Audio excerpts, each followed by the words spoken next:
नमस्कार साथियों, मैं नेहा शर्मा कुंजल क्लासेज में आपका हार्दिक स्वागत करती हूँ।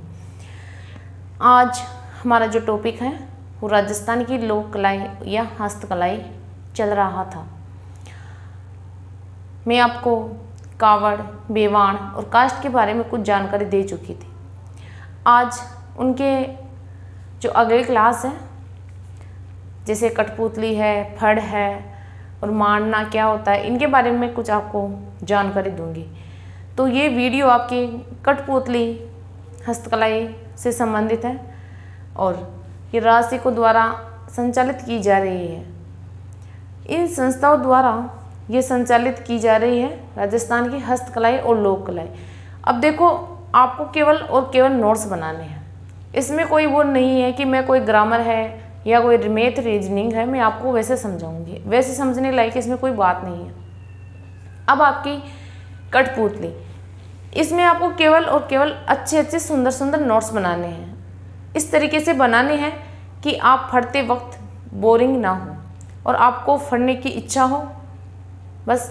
और आपको जो मैं नोट्स दे रही हूँ वो बिल्कुल A to Z है। मतलब कि इसमें जितने भी मैं 4-5 बुक्स संग्रह करके ये नोट्स मैंने तैयार किए हैं और बहुत ही अच्छे नोट्स हैं। तो आपको केवल अपनी शिद्दत से पढ़ाई करनी है। तो यह है आज की क्लास, आपकी कठपुतली। कठपुतली, इसकी सबसे पहले हम देखते हैं तो जन्म स्थली राजस्थान को मानते हैं। कठपुतली की जन्म स्थली राजस्थान को ही मानते हैं। फिर जाति कौन सी इसमें, तो जाति इसमें नट या भाट जाति इसमें काम करती है। जो इसका मुख्य स्थल है कठपुतली का, वो आपका मारवाड़ होता है। मारवाड़ में आपके जोधपुर, पाली और इनके आसपास के क्षेत्र इसमें आते हैं। प्रसिद्ध कठपुतलियाँ, यानी प्रसिद्ध कठपुतलियाँ कौन कौन सी है? एक आपके सिंहासन बत्तीसी, पृथ्वीराज संयोगिता, अमर सिंह राठौड़ आदि जो कठपुतलियाँ वो प्रसिद्ध कठपुतलियाँ हैं। कठपुतली का जो कार्य किया जा रहा है वो आपके उदयपुर में किया जा रहा है, चित्तौड़गढ़ में किया जा रहा है और कठपुतली नगर आपके जयपुर में किया जा रहा है। फिर वाचन, वाचन कैसे, मतलब कि वाचन जल में विसर्जित, वाचन होने के बाद में इसको जल में बहा देते हैं। या फिर इनका जो वाचन होता है वो देवसेन, यानी जो 4 माह तक देव सो जाते हैं उनमें नहीं होता है, यानी वर्षा काल में इनका वाचन नहीं किया जाता और वाचन होने के बाद इसे जल में बहा देते हैं। उपनाम, लोक नाट्यों का जन्मदाता, लोक नाट्यों का जन्मदाता कठपुतली को कहते हैं। स्थापक, यानी मूल स्तंभ इसका स्थापक होता है। नेतृत्व, इसका नेतृत्व लोक कला मंडल उदयपुर के देवीलाल सामर जी ने किया था। देवीलाल सामर जी ने इसका नेतृत्व किया था। लकड़ी अरड़ की होती है, लकड़ी अरड़ की होती है। गांव वाले तो अच्छे से जानते होंगे, जो अरड़ होता है ना, उसी की लकड़ी से कठपुतली बनाई जाती है। दादी पदम जी, ये आपके कठपुतली की जादूगर कहलाती है। कौन? दादी पदम जी। प्रकार, ये प्रकार है इसकी, ये दस्ताना, छड़ी, छाया, धागा 4 प्रकार की होती है। ठीक है।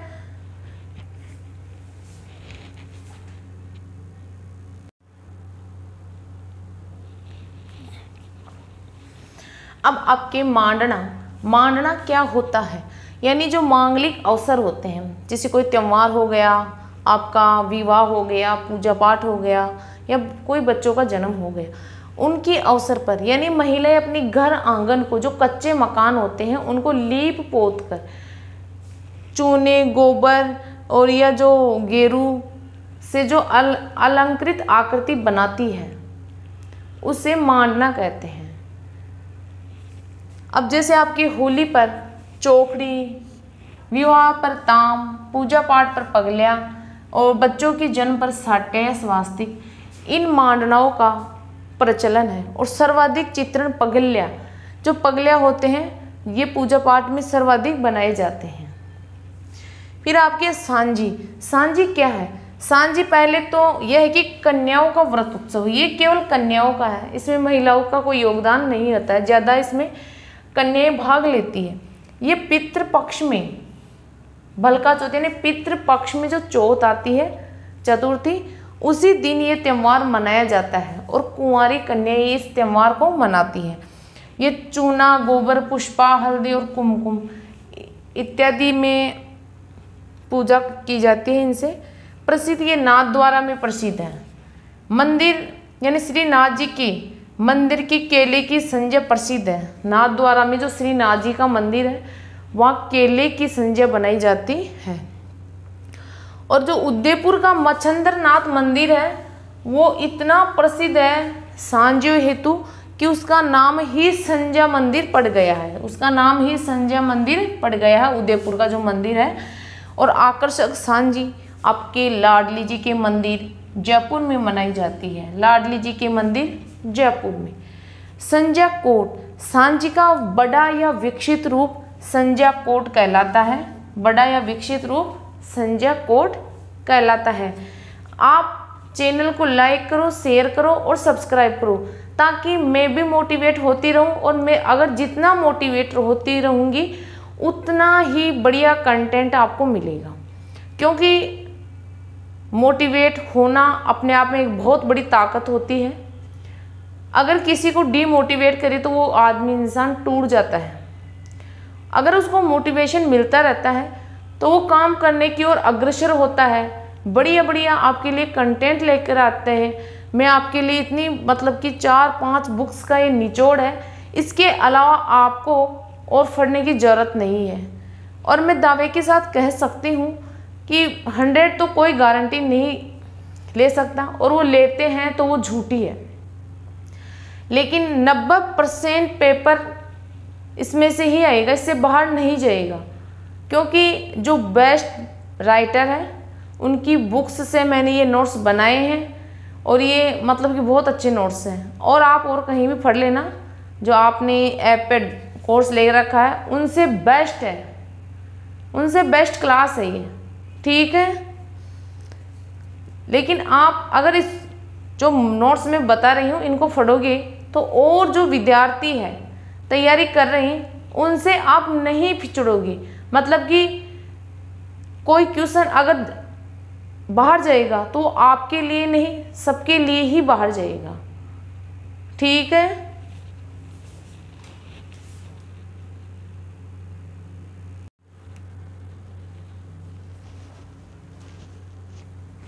थापा।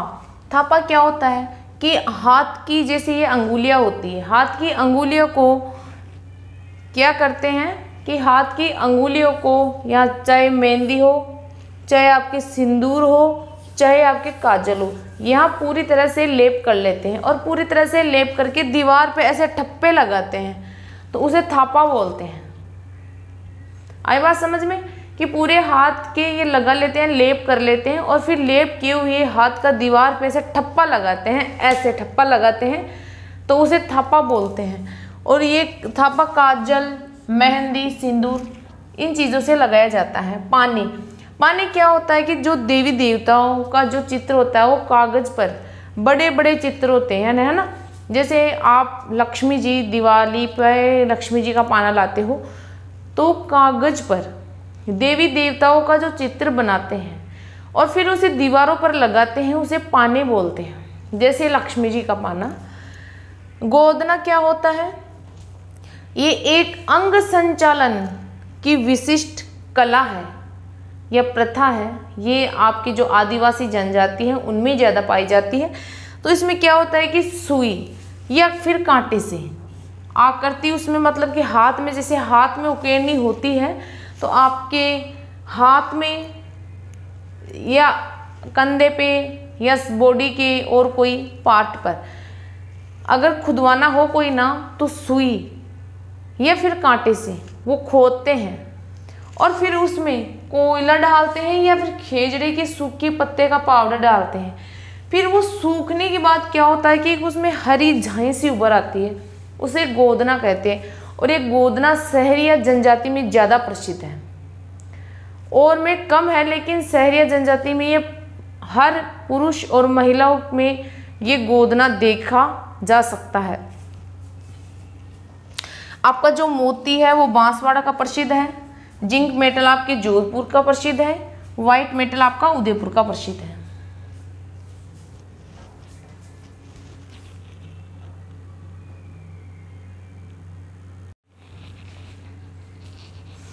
अब देखो पिछवाइयाँ क्या होती है। पिछवाइयाँ नाथद्वारा की प्रसिद्ध है, नाथद्वारा की प्रसिद्ध है, और जांगीर और गौड़ ब्राह्मण परिवार इसमें भाग लेते हैं। यानी ये जो पिछवाई बनाने का कार्य करते हैं वो जांगीर और गौड़ ब्राह्मण परिवार ही करते हैं। ये क्या होता है कि यानी मंदिरों में देवी देवताओं की मूर्तियों की पृष्ठभूमि में सज्जा हेतु बड़े आकार के पर्दों पर किया। यानी जैसे आपके कोई मान लो मंदिर है, जैसे गणेश जी का मंदिर है, और गणेश जी के मंदिर के जस्ट पीछे दीवार पर एक पर्दा टांग दिया जाता है और पर्दे पे कुछ चित्रण कर दिया जाता है, यानी चित्रकारी बना दी जाती है, उसे पिछवाई कला बोलते हैं। ठीक है, आई बात समझ में।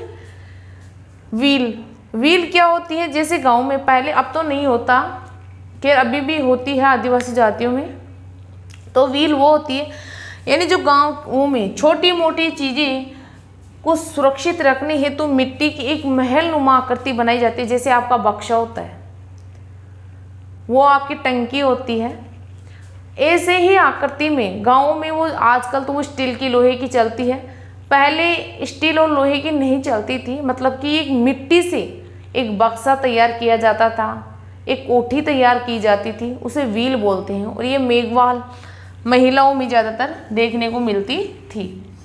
आपकी सोहरिया क्या होती है, यानी भोजन सामग्री रखने का एक पात्र होता है, जो भी ये पहले के ज़माने में ज़्यादा प्रचलन में था, लेकिन कई बार ये होता है कि ये आ जाते हैं एग्जाम में, ऐसे क्वेश्चन देखने को मिल जाते हैं। ठीक है, आपका जो लोक कलाएँ हस्तकलाएँ का जो टॉपिक था आज कंप्लीट हो चुका है। लेकिन आपको जो नोट्स तैयार करने हैं वो आपको बिल्कुल ढंग से तैयार करने हैं। जैसे आप नाथद्वारा पिछवाइयाँ लिखे, इसका आपने नोट्स बनाया, 2-3 लाइनों में आ गया, ठीक है, उसके नीचे आपको 2-3 लाइनें छोड़नी है, फिर आगे आपको व्हील, फिर आगे उसको सोहरिया, फिर आगे मारना वगैरह जो भी कुछ बनाना है आपको, तो उसके पीछे 3 या 4 लाइनें आपको छोड़नी है, ताकि आपको और भी कोई अगर मैटर मिले तो आप वहाँ ऐड कर लो। ये नहीं कि 2 लाइन में इस कॉपी में बना लूँ, 2 इस कॉपी में लिख लूँ, तो इसमें क्या है कि आपका जो पढ़ने का मन भी नहीं करता, आप कितना संग्रह करोगे। तो जो भी आप नोट्स बनाओ एक कॉपी में बनाओ, हिस्ट्री के अलग बनाओ, आर्ट एंड कल्चर के अलग बनाओ, पॉलिटिक्स के अलग बनाओ, ज्योग्राफी के अलग बनाओ, आप अलग अलग कॉपियाँ रखो और अच्छे से नोट्स तैयार करो। ये आपका टॉपिक कंप्लीट हो गया है। मिलते हैं अगली क्लास में। जय हिंद, जय भारत।